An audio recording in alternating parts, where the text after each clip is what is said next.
ಎಲ್ಲರಿಗೂ day 6 recipe ಗೊತ್ತಾ? Mushroom walnut creamy soup ಸಖತ್ ಯಮ್ಮಿಯಾಗಿತ್ತು. ಬನ್ನಿ ನೋಡೋಣ ಹೆಂಗ್ ಮಾಡೋದು.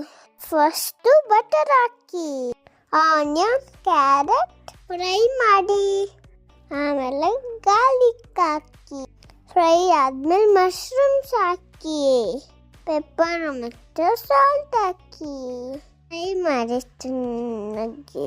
ವಾಲ್ನಟ್ ಹಾಕಿ, ವಾಲ್ನಟ್ ಹೆಲ್ದಿ ಅಲ್ವಾ, ಸ್ವಲ್ಪ ಕಾರ್ನ್ಫ್ಲೋರ್ ಹಾಕಿ ಫ್ರೈ ಮಾಡಿದ್ಮೇಲೆ ಫ್ರೈ ಮಾಡಿರೋದು ಮಿಕ್ಸಿಗೆ ಹಾಕಿ, ಹಾಲು ಹಾಕಿ ಗ್ರೈಂಡ್ ಮಾಡಿ, ಪ್ಯಾನ್ ಮತ್ತು ಬಟರ್ ಹಾಕಿ ಮಾಡಿರೋ ಪೇಸ್ಟ್ ಹಾಕಿ ನೀರು ಹಾಕ್ಕೊಳ್ಳಿ. 2 ಮಿನಿಟ್ಸ್ ಬಾಯ್ಲ್ ಮಾಡಿ, ಅಂದರೆ ಸ್ವಲ್ಪ ಕ್ರೀಮ್ ಹಾಕ್ಕೊಳ್ಳಿ.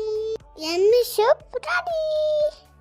ಚಳಿ ವೆದರ್ಗೆ ಬಿಸಿ ಬಿಸಿ ಸೂಪು ಯಮ್ಮಿ ಹೋಗಿತ್ತು. ನೀವು ಟ್ರೈ ಮಾಡಿ, ಹೆಲ್ದಿ ಆಗಿರೋ ಸೂಪ್ ಮಾಡ್ಕೊಳ್ಳಿ, ಕಮೆಂಟ್ ಮಾಡಿ. ನಾನು ಸಿಗ್ತೀನಿ ನೆಕ್ಸ್ಟ್ ವಿಡಿಯೋಲಿ. ನನ್ನ ಹೆಂಗೆ ಲವ್ ಮಾಡ್ತೀರಿ ಫಾಲೋ ಮಾಡಿ, ಸರ್ಪ್ರೈಸ್ ಮಾಡಿ.